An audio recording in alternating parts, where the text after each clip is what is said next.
देवाचं वचन आपल्या प्रत्येकासाठी आशीर्वादाचं कारण आहे. आणि आध्यात्मिक जीवनामध्ये जसं शारीरिक जीवनामध्ये जेवढी अन्नाची गरज आहे तेवढंच आध्यात्मिक जीवनात वचनाची गरज आहे. कारण वचन जर आपल्या जीवनात नसेल तर आपल्याला आत्मिक जीवनात चालणं कठीण किंवा अशक्यच आहे.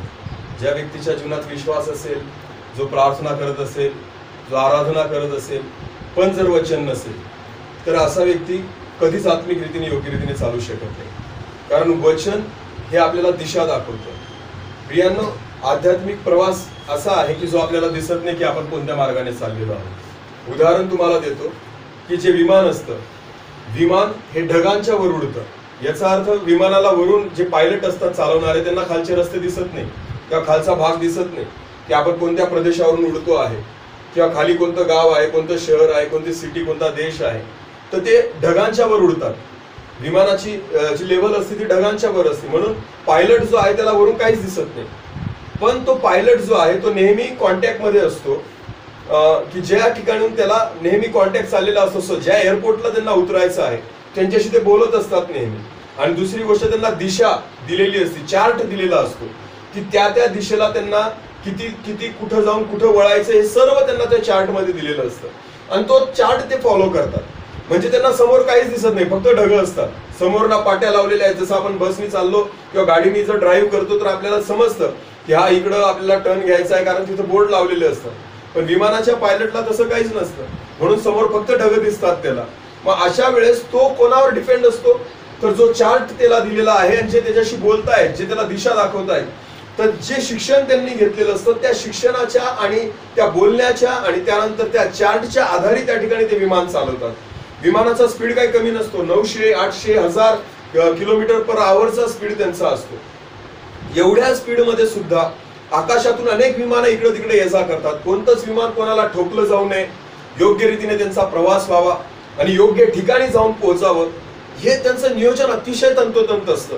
प्रियांनो, सांगण्याचं तात्पर्य हे आहे की जो पायलट आहे तो पायलट पूर्णपणे डिपेंड आहे कशावर? त्या चार्टवर आणि त्या ज्ञानावर आणि जे मार्गदर्शन त्यांना केलं जात आहे त्याच्यावर. आणि जे प्रवासी बसलेले आहेत विमानामध्ये ते प्रवासी कोणावर विश्वास ठेवून आहेत? पायलटवर. प्रियांनो, आत्मिक जीवनाचं तसंच आहे. आपण कोणत्या मार्गाला चाललेलो आहे आपल्याला कळत नाही, कारण आपण अशा गोष्टीवर भरोसा ठेवलेला आहे जी दिसत नाही. हालेलुया. देवाचं वचन म्हणतं न दिसणाऱ्या गोष्टीवर भरोसा आणि खात्री म्हणजे काय? विश्वास. विश्वास हा न दिसणारी गोष्ट आहे, पण आपण विश्वास ठेवून चाललेलो आहे. आणि मग अशा वेळेस आपल्याला मार्गदर्शन करण्यासाठी कोण आहे? देवाचं वचन. जे वचन आपल्याला सांगतं तुमची डायरेक्शन कोणती असली पाहिजे, तुम्ही कुठं वळायचं, कुठं चालायचं, कुठं थांबायचं, कुठं पुढं जायचं, हे सगळं तुम्हाला देवाचं वचन शिकवतं. आणि हे वचनावर जर तुम्ही व्यवस्थित निर्भर राहिले तर नक्कीच हे वचन तुम्हाला सार्वकालिक जीवनापर्यंत घेऊन जाईल. हालेलुया. कारण या वचनाला बरोबर मार्ग माहिती आहे की स्वर्गाचा मार्ग कुठपर्यंत आहे. म्हणून प्रियांनो, लक्षात घ्या, देवाचं वचन हे आपल्यासाठी फार महत्वाचं आहे. एक वचन आपण वाचू बरं. इब्रिकरास पत्र याचा 4था अध्याय. इब्रिकरास पत्र याचा 4था अध्याय आणि 12वं वचन. इब्री लोकास पत्र याचा 4था अध्याय आणि 12 वचन. कारण देवाचे वचन सजीव, सक्रिय, कोणत्याही दुधारी तलवारीपेक्षा तीक्ष्ण असून जीव व आत्मा, सांधे व मज्जा यांना भेदून आरपार जाणारे आणि मनातील विचार व हेतू यांचे परीक्षक असे आहे. हालेलुया. देवाच्या वचनाबद्दल काय म्हटलेलं आहे बघा. देवाचं वचन कसं आहे? सजीव म्हणजे जिवंत आहे, सक्रिय, ते काम करू शकतं. हालेलुया. दुधारी तलवारीपेक्षा तीक्ष्ण. दुधारी तलवार जिला एकच पातं नाही, एकच धार नाही, दोघं बाजूला धार आहे. जशी ती समोरच्यांना कापते तशीच ती सेवकाला पण कापते. मी वचन बोलतो ते तुमच्यासाठी आहे, पण पहिल्यांदा ते माझ्यासाठी आहे. म्हणून ती दुधारी तलवार आहे जी दोघांना कापते. पुढे वचन काय सांगतं? जीव व आत्मा. वचन जे आहे बघा प्रियांनो, जगामध्ये अनेक शस्त्र आहेत. तुम्ही बंदुका बघू शकता, तलवारी बघू शकता, चाकू असेल किंवा अजून वेगवेगळे मिसाईल वगैरे वेगवेगळे शस्त्र आहेत. पण एकही शस्त्र जे आहे ते तुमच्या आत्म्याला छेदू शकत नाही. नीट लक्ष द्या. एकही शस्त्र जे आहे ते तुमच्या आत्म्याला छेदू शकत नाही, तुमच्या आत्म्याला ते स्पर्श करू शकत नाही. पण बायबल असं म्हणतं देवाचं वचन जीव आणि आत्मा, तसंच सांधे आणि मज्जा यांना भेदून आरपार जाणारे आहेत. हालेलुया. शस्त्र जे आहेत, एखादी बंदुकीची गोळी जर असेल तर ती फक्त शरीराला छेदू शकते, आत्म्याला छेदू शकत नाही. म्हणून देवाचं वचन म्हणतं की जे तुमच्या जीवाचा नाश करतात, देहाचा नाश करतात, त्यांचं भय धरू नका, पण जो तुमच्या आत्म्याचा नाश करू शकतो त्याचं भय धरा. हालेलुया.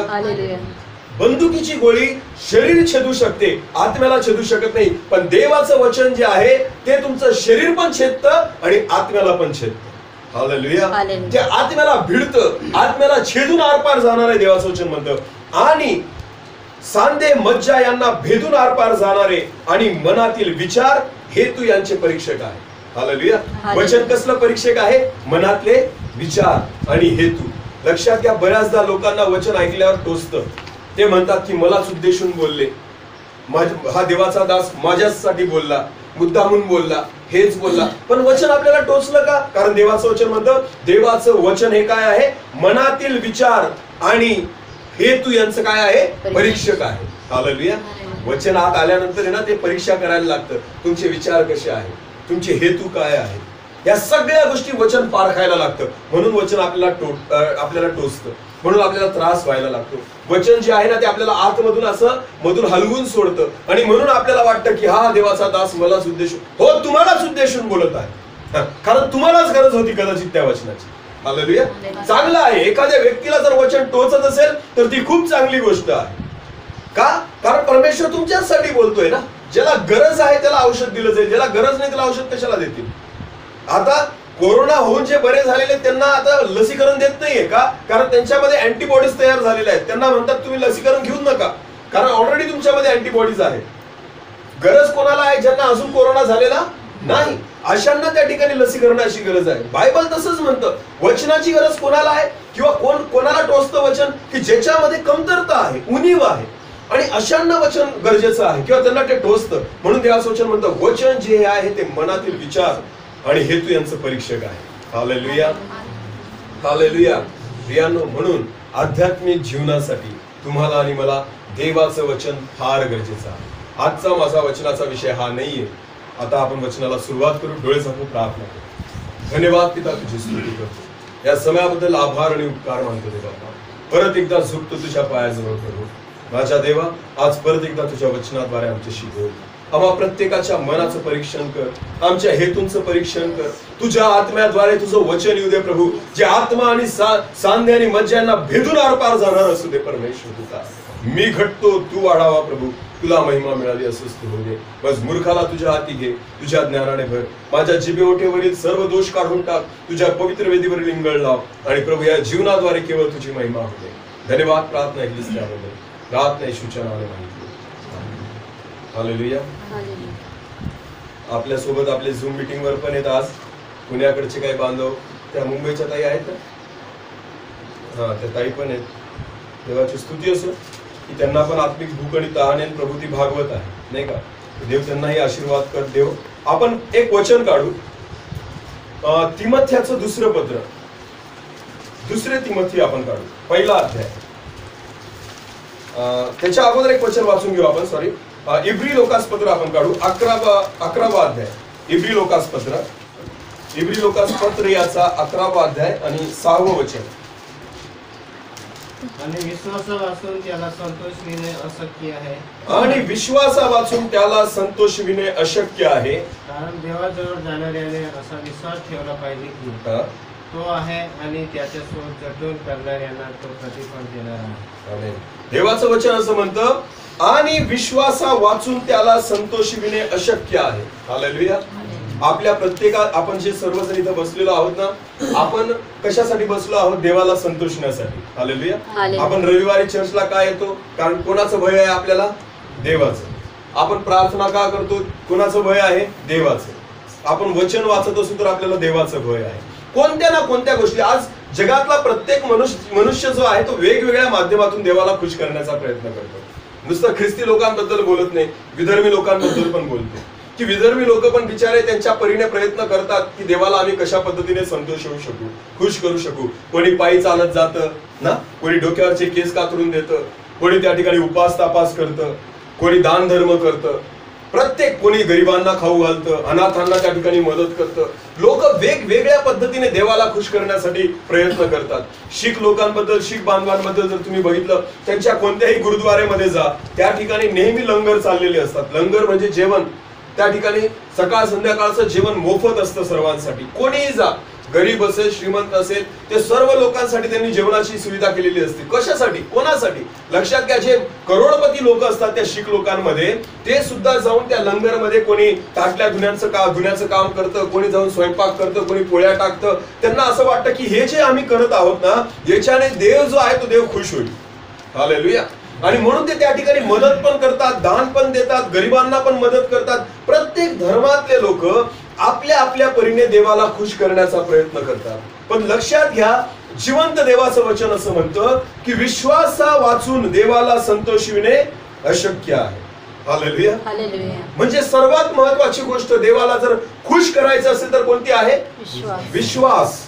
विश्वास. आपण सर्वजण म्हणत असू की हा मग विश्वास तर आम्ही ठेवला म्हणून तर इथं बसलो आहोत. येशूवर आमचा विश्वास आहे म्हणून तर आम्ही इथं बसलेलो आहोत. पण प्रियांनो, विश्वास जो आहे, खरंच आज आपल्याला पारखायचा आहे की आपण जो विश्वास ठेवला त्या विश्वासाने देव खुश आहे का? खरंच आपला विश्वास तसा आहे का जसं बायबल सांगतं? विश्वासाचे अनेक प्रकार आहेत. विश्वासाचे अनेक प्रकार आहेत. आपला विश्वास कोणत्या कॅटेगरी मध्ये बसतो? कारण याकोबाच्या पत्रात आपण एक वचन वाचू बरं. याकोब 2, याकोबाचे पत्र याचा 2रा अध्याय आणि 19 वचन. याकोबाचे पत्र याचा 2रा अध्याय 19 वचन. एकच देव आहे असा विश्वास तू धरतोस काय? ते बरे करतोस. हालेलुया. बऱ्याच विश्वासू लोकांचा विश्वास असाच असतो की आम्ही विश्वास ठेवतो की एकच देव आहे. ख्रिस्ती लोक बऱ्याचदा ह्याच भानगडीत आहेत की आम्ही जगातल्या गोष्टी आता मानत नाही, ते सगळं आम्ही सोडून दिलं. आता आमचा विश्वास कोणावर आहे? येशूवर. येशू किती आहेत? येशू एक. कोणत्याही देशात जा, येशू किती आहे? एक. बायबल मध्ये ज्या येशू विषयी, लक्षात घ्या देवाचं वचन काय म्हणतं. प्रियांनो, बऱ्याचदा आपण बघतो, आपल्याला वचन कळत नाही. देवाचं वचन काय सांगतं बघा. एकच देव आहे असा तू विश्वास धरतोस काय? ते बरे करतोस. याकोब म्हणतो एकच देव आहे असा तू विश्वास धरतो का? हो प्रभू, आम्ही तसाच विश्वास धरतो की येशू हाच प्रभू आहे. तो म्हणतो बरे करतोस. पुढे काय म्हटलंय? भूतेही तसाच विश्वास धरतात व थरथर कापतात. हालेलुया. एकच देव आहे हा विश्वास धरला पाहिजे. तो बरोबर आहे. पण तो काय म्हणतो? असा विश्वास कोण धरतं? भूत पण धरतात. भूत इतरांना मानत नाही, ते पण कोणाला मानतात? कोणाला मानतात? येशूला. यहोवा परमेश्वरालाच भूत मानतात, ते दुसऱ्यांना मानत नाही. त्यांना बाकीच्यांशी घेणं देणंच नाहीये. ते कसे कापतात? पण ते विश्वास धरतात. आणि कसे कापतात? थरथर कापतात. देवाचं वचन म्हणतं भूत दुसऱ्यांसमोर थरथर नाही कापत, फक्त येशूच्या नावासमोर थरथर कापतात. हालेलुया. बघा, नीट लक्ष द्या वचनाकडे. एकच देव आहे असा विश्वास धरतो का? बरे करतो. हो प्रभू, आम्ही एकच देव आहे असा विश्वास धरतो. पण तो म्हणतो की भूत पण तसा विश्वास धरता की कसा देव आहे? एकच देव आहे. तो कोण आहे? येशू. मग भूतांचा आणि आपला विश्वास सारखा झाला इथपर्यंत. ठीक आहे, हे बरोबर आहे, हे गरजेचं पण आहे. पण नेमकं इथंच थांबून आपल्याला चालणार नाही. मग नेमका विश्वास, आपला विश्वास आणि भूतांचा विश्वास याच्यामध्ये काय फरक आहे? मी पण विश्वास ठेवतो येशू आहे, भूत पण विश्वास ठेवता येशू आहे. मग दोघांचा विश्वास सारखाच झाला. पण दोघं विश्वासात, भूतांच्या विश्वासाने देव खुश होतो का? की भूतांनी विश्वास ठेवला की येशू हा प्रभू आहे. अहो, बायबल सांगतं ज्यावेळेस येशू दुष्ट आत्मे काढायला जायचा ना, ते दुष्ट आत्मे बोलायचे, अरे परात्पर देवाच्या पुत्र, आम्हाला का त्रास देतोस? हालेलुया. ते कबूल करायचे तोंडाने की तू देवाचा पुत्र आहेस. मग येशू म्हणायचा, वा शाबास, तू मला काय म्हणतो? अहो, माणसं त्याला ओळखू शकत नव्हते. यहुदी लोक, याजक त्याला ओळखू शकत नव्हते. जे स्वतःला परुषी आणि शास्त्री म्हणत होते ते येशूला ओळखू शकत नव्हते. पण हे दुष्ट आत्मे जे आहेत एखाद्या व्यक्तीमध्ये जे होते, ते दुष्ट आत्मे येशूला ओळखायचे आणि म्हणायचे, हे परात्पर देवाच्या पुत्रा, तू आम्हाला छळतोस का? आम्हाला का त्रास देतोस? म्हणून देव खुश झाला नाही, प्रभू खुश झाला नाही. प्रभू म्हटला, प्रभूने त्याचं तोंड गप केलं आणि प्रभूने म्हटलं, चल याच्यामधून बाहेर निघ. हालेलुया.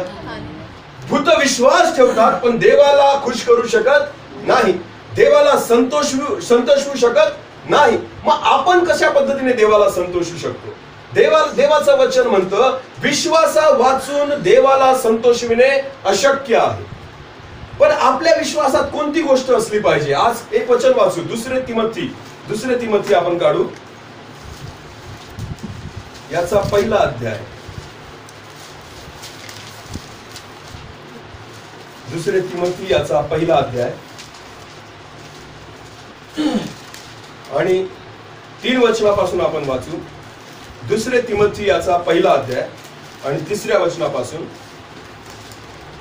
मी आपल्या प्रार्थनात रात्रंदिवस तुझे स्मरण अखंड करीतो. कोण म्हणतं? पौल. कोणाला म्हणतो? तिमोथ्याला. नीट लक्ष द्या. मी आपल्या प्रार्थनात रात्रंदिवस तुझे स्मरण अखंड करीतो आणि तुझे अश्रू मनात आणून तुझ्या भेटीने मी आनंद भरीत व्हावे म्हणून तुला भेटण्याची फार उत्कंठा बाळगितो. हा पौल जो आहे तो तिमोथ्यावर फार प्रेम करतो. तो त्याला मुलासमान लेखतो. तो म्हणतो की बरेच दिवस झाले माझी आणि तुझी भेट झालेली नाही. मी रडून रडून तुझ्यासाठी प्रार्थना करतोय आणि मला उत्कंठा लागलेली की मी तुला लवकर भेटावं. हालेलुया. तुझ्यामध्ये असलेल्या निष्कपट विश्वासाचा, नीट लक्ष द्या आता वचनामध्ये, तुझ्यामध्ये असलेल्या निष्कपट विश्वासाची मला आठवण होऊन ज्या देवाची माझ्या पूर्वजापासून चालत आलेली सेवा मी शुद्ध विवेक भावाने करीतो त्याचे मी आभार मानितो. तो विश्वास पहिल्याने तुझी आजी लोईस हिच्या ठाई होता, तुझी आई युनिके हिच्या ठाई होता आणि तोच तुझ्याही ठाई आहे असा मला भरोसा आहे. हालेलुया. या विश्वासाबद्दल देवाचं वचन सांगतं की विश्वासा वाचून देवाला संतोषविणे अशक्य आहे. कोणता विश्वास आहे? निष्कपट विश्वासाची. हालेलुया. पौलाला काय म्हणतो तो? की तुझ्यामध्ये असलेल्या निष्कपट विश्वासाची मला आठवण होईल. विश्वास कसा असला पाहिजे? निष्कपट. कपटी पण विश्वास असतो. कपटी विश्वास कशाला म्हणतात? कपट कशाला म्हणतात? पहिली गोष्ट की मनात आहे वेगळं आणि दाखवतो वेगळं. याला आपण काय म्हणतो? कपट. की जो व्यक्ती बोलतो वेगळं आणि त्याच्या मनात वेगळ्या गोष्टी आहेत, करतो वेगळं आणि त्याच्या मनात. लक्षात घ्या, असा निष्कपट विश्वास आपल्यामध्ये असला पाहिजे की मनात जे आहे तेच बाहेर दिसलं पाहिजे. हालेलुया. जर कपट असेल तर विसरून जा की प्रभू आपल्याला उत्तर देईल. तर विसरून जा की प्रभू खुश होईल.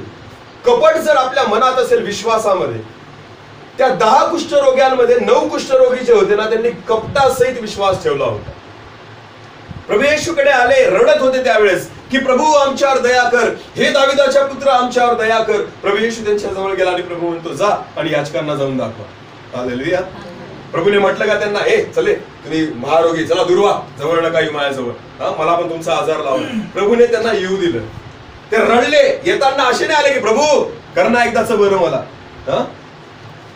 रडले. बायबल सांगतो ते प्रभूकडे येऊन त्या ठिकाणी याचना करत होते की हे दाविदाच्या पुत्रा प्रभू येशू ख्रिस्ता आमच्यावर काय कर, दया कर. बघा, विश्वास ठेवतायत ते येशू ख्रिस्तावर की हा मला बरं करू शकतो. त्यांचा विश्वास होता येशू ख्रिस्तावर की हा मला बरं करू शकतो. आणि बघा, येण्या अगोदरची परिस्थिती, बरं होण्या अगोदरची परिस्थिती कशी आहे? तुटलेलं मन आहे, तुटलेलं हृदय आहे, रडत आहेत, त्या ठिकाणी विनंती करतायत, विनवण्या करतायत प्रियांनो. आणि ज्या वेळेस ते रडले, प्रभू येशू ख्रिस्ताने त्यांच्यावर दया केली. प्रभू म्हटला जा आणि याचकांना जाऊन दाखवा. हालेलुया. 10 जण त्या ठिकाणी उठले आणि जायला लागले. बायबल असं सांगतं, जाता जाता अर्ध्या रस्त्यामध्ये त्यांनी स्वतःला पाहिलं तर ते बरे झालेले होते. हालेलुया. त्यांनी जेव्हा स्वतःचं शरीर पाहिलं त्यांचं कोड निघून गेलेलं होतं आणि ते बरे झालेले होते. पण त्या 10 पैकी किती जण परत आले? फक्त एक व्यक्ती. तो शमरोनी होता, परका होता, विधर्मी होता. तो एक व्यक्ती परत आला आणि बायबल असं सांगतं प्रभू येशू ख्रिस्ताच्या काय पडला? पाया पडून त्या ठिकाणी म्हटला, प्रभूजी तुम्ही मला बरं केलेलं आहे. त्यांनी प्रभूला सोडलं नाही. प्रभू म्हटला, ते 9 बरे नाही झाले का? या परक्या वाचून देवाचं गौरव करायला कोणीच आलं नाही. त्या 9 जणांचा जो विश्वास होता ना, तो कपटाचा विश्वास होता. फक्त काम होण्यापुरता आम्ही विश्वास ठेवू, बस. समस्या आली का प्रभू येशू ख्रिस्तावर विश्वास ठेवू, अडचणी आली का प्रभू येशू ख्रिस्तावर विश्वास ठेवू, आजार आले का प्रभू येशू ख्रिस्तावर विश्वास ठेवू, संकट आले का प्रभू येशू ख्रिस्तावर. मग अशांना ना प्रभू म्हणतो यांच्यावर संकटच येऊ द्या एका मागून मागे, हे आशे सुधारणार नाही. जर तुमच्या मनामध्ये असं कपट असेल ना की ज्यावेळेस तुम्हाला गरज असते प्रभूची त्यावेळेस तुम्ही रडतात, त्यावेळेस तुम्ही प्रार्थना करतात, त्यावेळेस तुम्ही देवाला म्हणता, प्रभू दया कर, आमच्या पापांची क्षमा कर, आतापासून हे जीवन आम्ही तुला देऊन टाकू, तुझ्यासाठी हे करून ते करू, असं करून ते करू. आणि ज्या वेळेस बरं करतो प्रभू माझा, तर त्या 9 कुष्ठरोग्यांसारखं निघून जातात, परत यायला सुद्धा तयार होत नाही. देवाचं वचन म्हणतं तिमोथेला, निष्कपट विश्वास होता तुझ्याकडे, आहे तुझ्याकडे. हालेलुया. विश्वासा वाचून देवाला संतोषविणं अशक्य आहे, देवाचं वचन म्हणतं. कोणता विश्वास? ज्या विश्वासामध्ये अजिबात कपट नाही. त्या शमरुडी व्यक्तीसारखा विश्वास, जो एकटा कुष्ठरोगी त्या ठिकाणी प्रभूच्या चरणापाशी आला, जसा पहिले रडला तसाच नंतर येऊन सुद्धा रडला. जसं पहिले हृदय तुटलेलं होतं, बरा झाल्यावर पण तसंच हृदय तुटलेलं होतं.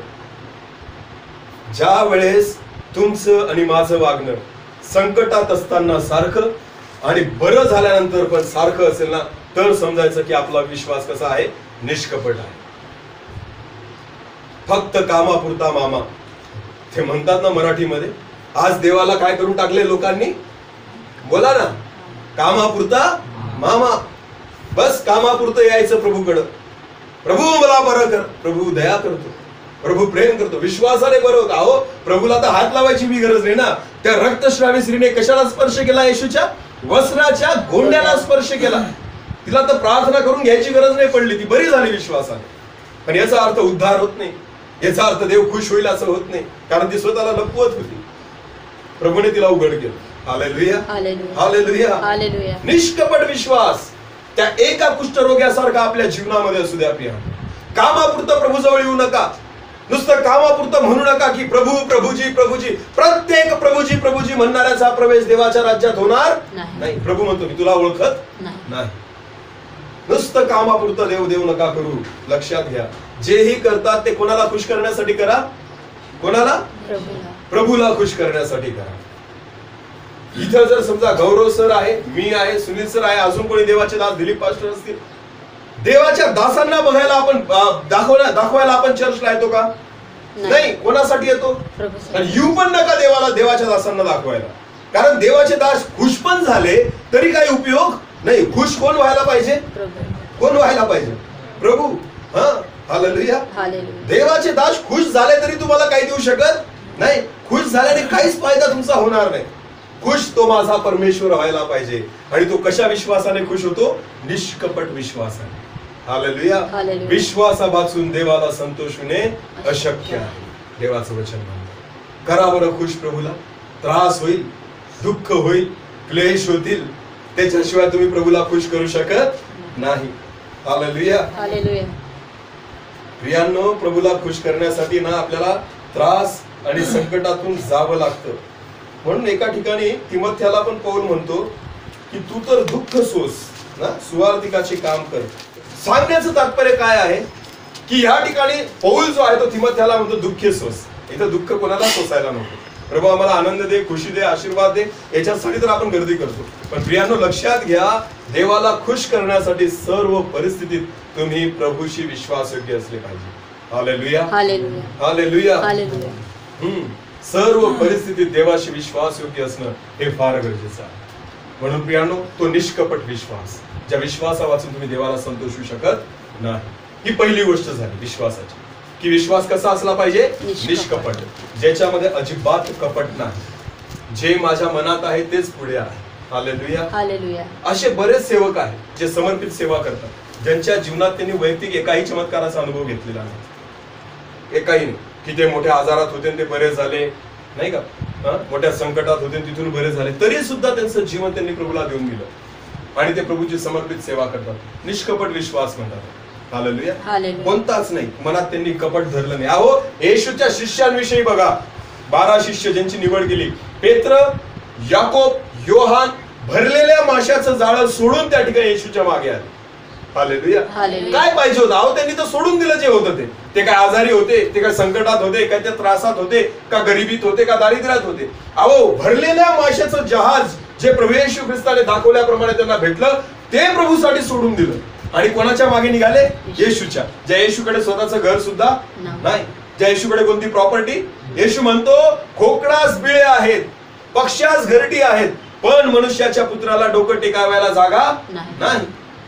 तरी सुद्धा हे शिष्य येशूच्या मागे गेले. याला म्हणता निष्कपट विश्वास. कोणताच मनात हेतू नाही. कोणतंच कपट नाही की हा स्वार्थ आहे माझा. हा कोणता स्वार्थ नाही. निष्कपट विश्वास. या विश्वासाने प्रभूच्या मागे चाला, तर फायदा होईल, तर देव खुश होईल. माणसाला खुश करण्याच्या मागे लागू नका. मनुष्य कशानेच खुश होत नाही. हालेलुया. आणि माणसाला खुश करून फायदा पण नाही. त्या देवाला प्रसन्न करण्यासाठी, खुश करण्यासाठी निष्कपट विश्वास ठेवा. की प्रभू जसं योबाचा विश्वास होता. हालेलुया. देवाने दिलं आणि देवाने नेलं. आपण दिलं तर म्हणतो देवाने दिलं, आणि नेलं तर म्हणतो कशाला नेलं ना. असं म्हटलंय का कधी आतापर्यंत? खूप संकट आली, अडचणी आल्या ना, पैसे बराच आपला पैसा लॉस गेला. आपण असं तोंडाने कधी म्हणतो का हा जे देवाने दिलं ते कोणी नेलं? देवाने. आपण उलट म्हणतो देवाने दिलं कशाला कशाला नेलं. निष्कपट विश्वास होता योबाच्या टाईप, की तो म्हणतो ज्या देवाने दिलं. अहो त्याचे लेकरं गेले, घरदार गेलं, संपत्ती गेली, एका दिवसात योग कंगाल झाला, तरी तो काय म्हणतो ज्या देवाने दिलं त्या देवाने नेलं. याला म्हणता निष्कपट विश्वास.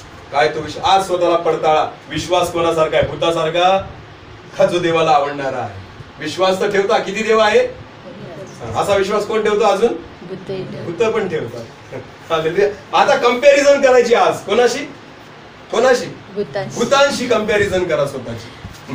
कारण ते पण विश्वास ठेवता की येशू हाच प्रभू आहे, आणि ख्रिस्ती लोक पण विश्वास ठेवता येशू हाच प्रभू आहे.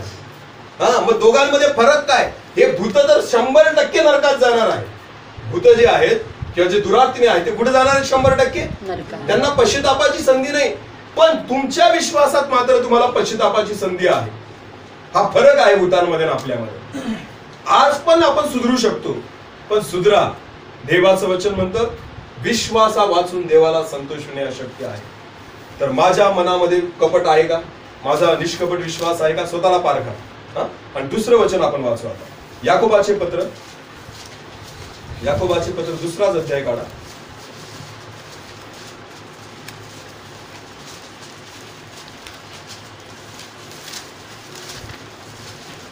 याकोबाचे पत्र याचा 2रा अध्याय 14 वचन वाचा बरं. माझ्या बंधूंनो माझ्या ठाई विश्वास आहे. याकोब म्हणतो माझ्या ठाई विश्वास आहे असे कोणी म्हणत असून तो क्रिया करीत नाही. तो जर क्रिया करत नाही तर त्यापासून काय लाभ? पुढं तो विश्वास त्याला तारावयास समर्थ आहे काय? तो विश्वास त्याला तारावयास समर्थ आहे का? हालेलुया. आता दुसरी गोष्ट. पहिलं काय? निष्कपट विश्वास पाहिजे. दुसरं काय? माझ्या बंधूंनो माझ्या ठाई विश्वास आहे असे कोणी म्हणत असून तो क्रिया करत नाही तर त्यापासून काय लाभ? हालेलुया. आता विश्वासासोबत काय पाहिजे? दुसरी गोष्ट क्रिया. नुसतं मी विश्वास ठेवतो बोलल्याने होत नाही. देवाचं वचन काय म्हणतं? दुसरी गोष्ट काय? क्रिया करत नाही तर त्यापासून काय? तो विश्वास त्याला तारावयास समर्थ आहे काय? प्रश्न केलेला आहे याकोबाने. काय असा विश्वास तारू शकतो ज्या विश्वासामध्ये क्रिया नाही? आज अनेक लोक घरामध्ये बसून प्रार्थना करत असतील ना, आणि त्यांना विश्वास आहे आम्ही कोणाची प्रार्थना करतोय? देवाची. चर्च उघडायला तयार, चर्च मध्ये जायला तयार नाही, क्रिया करायला तयार नाही. विश्वास आहे आमचा कोणावर? देवावर. अनेक लोक व्हॉट्सअपला टाकतात की हा देव आपल्याला सांभाळतो, पण तरी सुद्धा आपण जपलं पाहिजे. कशामुळे? कोरोनामुळे. विश्वास बरोबर आहे आपला. सर बरेच जण असे लेख टाकतात, त्यांना वाटतं आपण खूप चांगला. लक्षात घ्या देवासमोर उभं राहण्याची योग्यता नाहीये. लक्षात घ्या परमेश्वर अशांना उभं करणार नाही. तुम्ही दुतोंडी आहात. ते गांडूळ माहिती का? दोघं बाजूनी चालतं, इकडून पण चालतं आणि ती जात आहे की जे दोघं बाजूने बोलतात. ह्या बरोबर आहे. प्रभू बरं करतो, प्रभू आपल्याला सांभाळतो, पण तरी सुद्धा सॅनिटायझर लावायला पाहिजे, सोशल डिस्टन्सिंग पाळायला पाहिजे, तरी सुद्धा ह्या सर्व लसीकरण घ्यायला पाहिजे. घ्या, मी म्हणत नाही या गोष्टी करू नका, करा, पण दुतोंडी वागू नका. हालेलुया. देवाचं वचन म्हणतं नुसता विश्वास तारू नाही शकत, विश्वासासोबत काय पाहिजे? क्रिया पण पाहिजे. हो प्रभू मी विश्वास ठेवतो, आणि कुठं बसलाय? घरी. आणि आज काय आहे? रविवार. चर्च मध्ये विश्वास आहे आमचा, पण क्रिया नाही. काय देवाला संतोषू शकतो आपण? संतोषू शकतो नाही. क्रिया सोबत विश्वास पाहिजे. विश्वासासोबत काय पाहिजे? क्रिया पाहिजे. एक वचन वाचू अजून. 18वं वचन, तिथंच 18वं वचन काय म्हणते बघा, कोणी म्हणेल तुझ्या ठाई विश्वास आहे आणि मला क्रिया आहे. समजा एक व्यक्ती आला आणि तो म्हटला तुझ्यामध्ये विश्वास आहे, माझ्यामध्ये काय आहे, क्रिया आहे. आता पुढे काय म्हटलंय, क्रिया वाचून तू आपला विश्वास मला दाखव, क्रिया वाचून तू तुझा विश्वास मला दाखव आणि मी आपला विश्वास माझ्या क्रियांनी तुला दाखवेन. हालेलुया. आता भूताबद्दल आपण कंपॅरिझन करतोय ना, भूतामध्ये काय आहे, विश्वास, पण क्रिया नाही. आपल्यामध्ये काय आहे, विश्वास, पण काय पाहिजे, क्रिया. हालेलुया. भूताला तुम्ही म्हणाल तू विश्वास ठेवतो येशू प्रभू आहे, तो म्हणेल हो, मग चल चर्चला, तो म्हणेल मी नाही येणार. समजतंय का? याला तुम्ही सांगाल भूताला विश्वास ठेवतो का, तो म्हणेल हो, चल आराधना कर प्रभूची, तो म्हणेल मी नाही करणार. बायबल वाच, तो म्हणेल मी नाही वाचणार. तो त्याला म्हणू आपण प्रभू येशू ख्रिस्त हा प्रभू आहे, तू विश्वास ठेवतो, तो म्हणेल हो, पण क्रिया करणार नाही. मग आपल्यात आणि भूतात हाच फरक आहे की क्रिया करा. जर तुम्ही क्रिया करणार नाही तर तुमचा विश्वास कोणासारखा झाला, भूतांसारखा. हालेलुया. क्रिया वाचून विश्वास निर्जीव आहे. मी मागच एकदा कुठेतरी ऐकलं होतं, वाचलं होतं की विश्वास म्हणजे काय माहिती का, जसं हाड असतं शरीरामध्ये, तुम्हाला माहिती का मसल्स कितीही असू द्या, पण खरी ताकद कशामध्ये असते शरीरात, हाडामध्ये. जर हाड नसेल शरीरामध्ये तर हे मसल्स काहीच कामाचे नाही. आपले हाड जे आहेत ना, ते हाडच आपल्याला ताकद देतात. जर मी एखादं 10 किलोचं वजन उचललं तर वजन उचलायसाठी मला ह्या मांसाची गरज नाहीये. वजन उचलायसाठी मला कसली गरज आहे, माझ्या मधल्या हाडांच्या ताकदीची गरज आहे. आणि मग जेव्हा मी ते उचलतो ना, तर त्यावेळेस ती ताकद ते हाड जनरेट करतात आणि मसल्स जे आहेत ते फक्त वर्क करतात आणि ते पुढची क्रिया करतात, पण ताकद जी आहे ती हाडांमध्ये आहे. समजतंय का? जर हाड माझ्या हातातून काढून टाकलं तर हा हात जो आहे ना तो असा होऊन जाईल. समजलं का? जरी तो एवढाच जाड दिसला तरी सुद्धा त्याच्यात ताकद राहणार नाही, तो पूर्णपणे ढिल्ला होईल. का? कारण त्याच्यातली ताकद निघून गेलेली. कारण ताकद कशात आहे, हाडात. विश्वास हा हाडाप्रमाणे आहे. जसं हाड जर शरीरामध्ये असेल ना तर तुम्ही काहीही उचलू शकता, विश्वासाने पण तुम्ही काही उचलू शकता. हालेलुया. जर विश्वास नसेल तर तुमचा हात असून सुद्धा काही कामाचा नाही. विश्वास जर असेल तर असंभव गोष्टी संभव होतील. देवाचं वचन काय म्हणतं, जर तुझ्या मनामध्ये केवढा विश्वास असेल, मोहरीच्या दाण्या एवढा विश्वास असेल, या डोंगराला उपटून समुद्रात टाकला जा, असं जर तू म्हणशील तर तसं होईल. समुद्र आपलं डोंगर उचलणं हे तुमच्या आणि माझ्या बसची बात नाही. आपण उचलू शकतो का प्रॅक्टिकली? नाही. 1000 लोकांना लावलं तरी सुद्धा उचललं जाणार नाही. पण बायबल म्हणतं विश्वासामध्ये एवढी ताकद आहे की जर तुझ्यामध्ये मोहरीच्या दाण्या एवढा विश्वास असेल, डोंगराला उपटून समुद्रात टाकला जा म्हणशील तर होईल. एवढी ताकद विश्वासात आहे. हालेलुया. जसं हाडामध्ये ताकद असते ना, तसं आत्मिक जीवनात विश्वासामध्ये ताकद आहे. ज्यांचा विश्वास मेलेला आहे ते पूर्णपणे पॅरालाइज झालेले आहे. म्हणून ते म्हणतात बरोबर आहे प्रभू सांभाळतो, पण काळजी घ्यायला पाहिजे. त्यांचं हाडच तुटलेले आहे, त्यांचे हाड फुटलेले आहे, त्यांच्या हाडांमधून सर्व प्रकारचं त्यांचं बळ निघून गेलेलं आहे. टिचलेलं हाड काहीच कामाचं नसतं. समजते का? हाडाला जर थोडीही टीच पडली हाताच्या हाडाला तरी तुम्ही त्याच्याने काही उचलू शकत नाही. का? कारण पूर्ण शरीर वेदना करतं, त्याच्यातली ताकद निघून जाते, ताकद लागत नाही. नुसती बारीक टीच जरी असली ना तरी हात काम करणं सोडून देतं. आज अनेक विश्वासू लोक, ख्रिस्ती लोक टिचलेल्या परिस्थितीमध्ये आहेत. ते विश्वासाने चालू पण शकत नाही, विश्वासाने बोलू पण नाही शकत आणि विश्वासाने काही काम करू पण नाही शकत. क्रिया वाचून देवाला त्या ठिकाणी संतोष, विश्वासा वाचून देवाला संतोष होणं फार कठीण आहे. लक्षात घ्या, क्रिया गरजेच्या आहेत विश्वासाप्रमाणे. तर ती क्रिया आपण केली पाहिजे.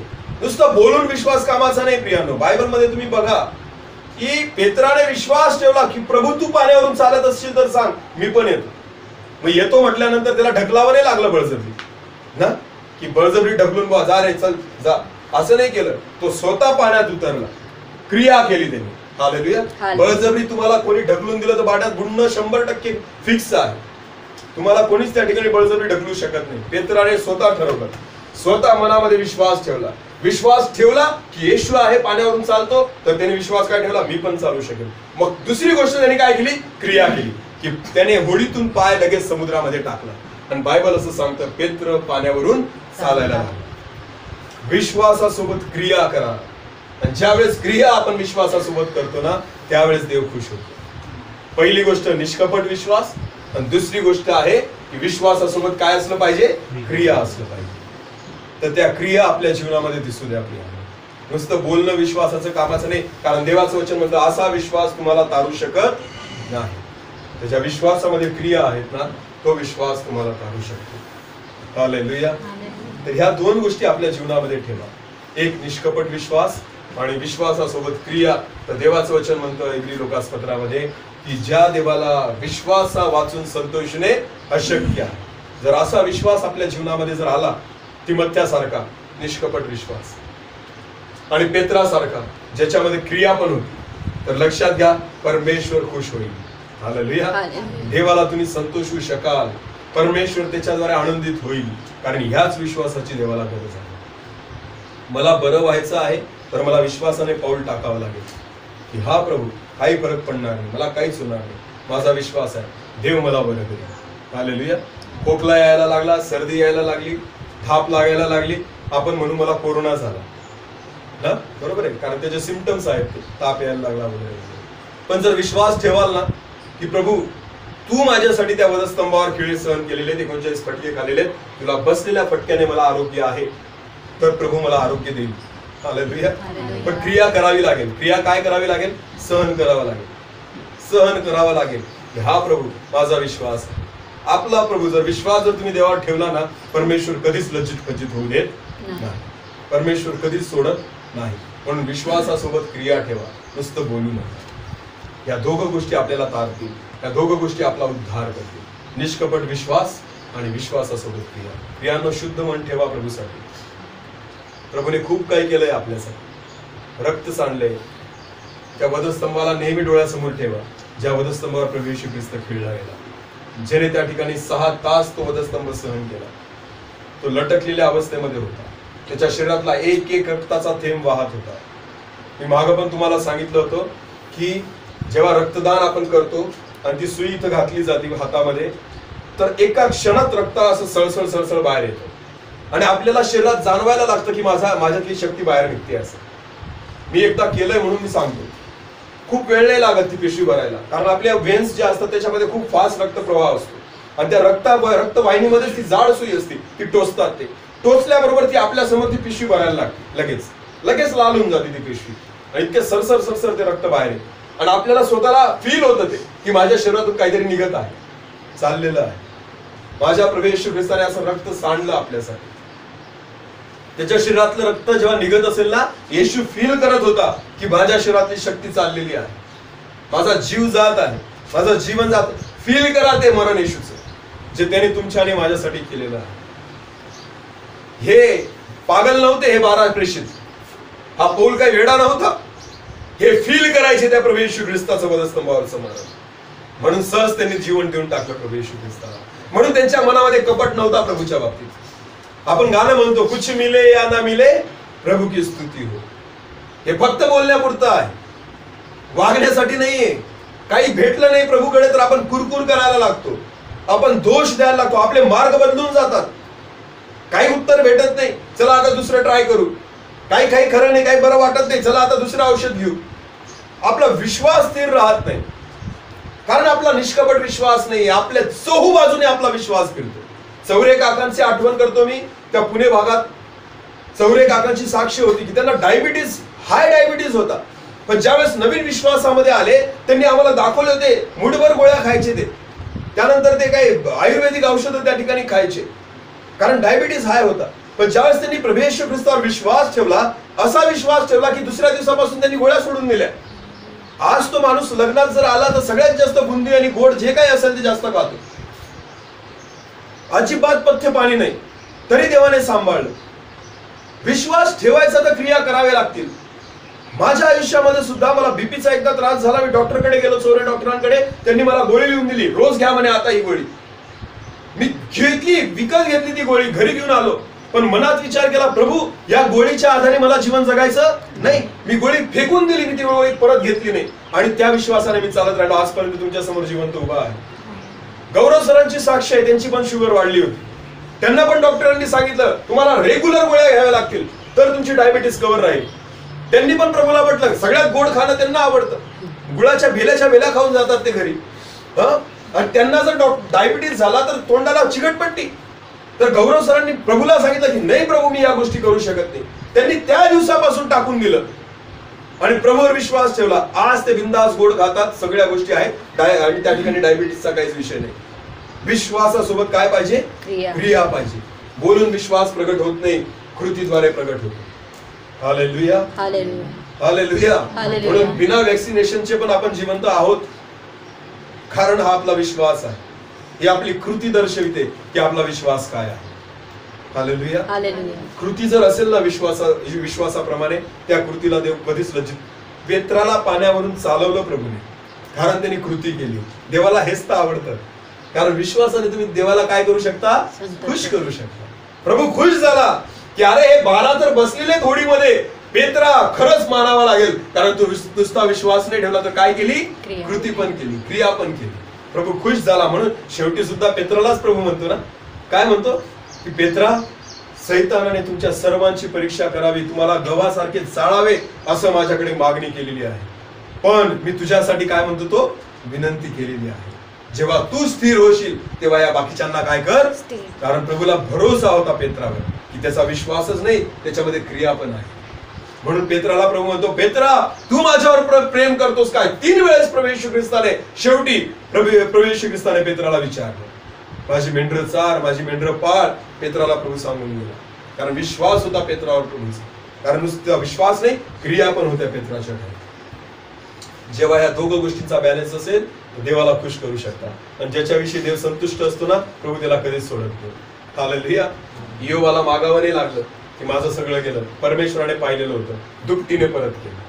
हालेलुया. त्याचा आजार निघून गेला आणि दुपटीने सर्व आशीर्वाद, तेवढेच मुलं मुली सुद्धा प्रभूने त्याला दिले परत. नीट लक्ष द्या, हा आशीर्वाद देवाने त्याला दिला. विश्वासाद्वारे विश्वासा वाचून देवाला संतोष होणं अशक्य आहे. आज आत्मपरीक्षण करा की आपला विश्वास कोणासारखा आहे? भूतासारखा की जे कधीच उद्धारापर्यंत जाणार नाही, का तो उद्धार जो तिमोथेमध्ये विश्वास होता की जो तारणासाठी आहे, उद्धारासाठी आहे. व्यर्थ आपले दिवस घालू नका प्रियांनो, व्यर्थ घालू नका. तुम्हाला माहिती का, हे दुष्ट आत्मे जे आहेत, सैतानाचे दूत जे आहे, ते तुमच्या आणि विश्वासणाऱ्या लोकांच्या मागे लागले आहेत, आपल्या मागे. म्हणून हे वचन ऐकत नाही अशातला भाग नाही. आता पण कुठेतरी बाहेर बसून ऐकत असतील ते वचन, पण ते सुधारतात का? नाही, कारण ते नाशासाठी नेमलेले आहेत. ते सुधारणार नाही, त्यांच्यात काही फरक पडणार नाही. पण तुम्हाला आणि मला प्रभूने नाशासाठी नाही निवडलं. कशासाठी निवडलेलं आहे? उद्धारासाठी आणि तारणासाठी. ते साधून घ्या. म्हणून निष्कपट विश्वास आणि विश्वासासोबत क्रिया, या दोघं गोष्टी आपल्या जीवनामध्ये ठेवा. लक्षात घ्या, आपण उद्धार साध्य करून घेऊ. देव करो या वचनाद्वारे परमेश्वर आपल्या सर्वांना आशीर्वादित करो. आपण डोळे झाकून प्रार्थना करू. धन्यवाद प्रभू, तुझी स्तुती करतो. या समयाबद्दल आभार आणि उपकार मानतो प्रभू. आज परत एकदा तुझ्या वचनाद्वारे तू आमच्याशी बोललास. तुझ्या नावाला धन्यवाद देतो. केवळ ऐकणारे नाही प्रभू, पण तुझ्या वचनावर विश्वास ठेवून चालणारे आम्हाला कर दे बाबा. इथं बसलेल्या आम्हा प्रत्येकासाठी, तसंच जे प्रभू आमचे बांधव प्रभू या ठिकाणी ऑनलाईन आमच्या हे वचन ऐकत आहे, त्यांच्यासाठी देखील मी प्रार्थना करतो दे बाबा. होऊ दे प्रभू, केवळ आमचा विश्वास नामधारी असू देऊ नको परमेश्वर पिता, तर तो निष्कपट विश्वास आमच्यामध्ये येऊ दे. हो परमेश्वरा, ज्या विश्वासामध्ये क्रिया आहेत, तो विश्वास आमच्या ठाई असावा, असं तू होऊ दे परमेश्वर पिता. जो विश्वास आम्हाला तारण्यास समर्थ आहे दे बाबा, आणि त्या विश्वासाने आम्ही तुला खुश करू शकतो, तुला प्रसन्न करू शकतो पिता. या विश्वासाने आम्हाला चालव. जे वचन आज आम्ही ऐकलं, 30 पट 60 पट 100 पट फळ देणार असू दे. केवळ ऐकणारे नाही, तुझ्या वचनावर विश्वास ठेवून चालणारे आम्हाला कर. धन्यवाद. प्रार्थना ऐकलीस त्याबद्दल. सर्व आदर, मान, महिमा, गौरव, सन्मान जो तुझा आहे प्रभू, तुलाच देतो. प्रार्थना येशू प्रभू तुझ्या पवित्र आणि गुणगान.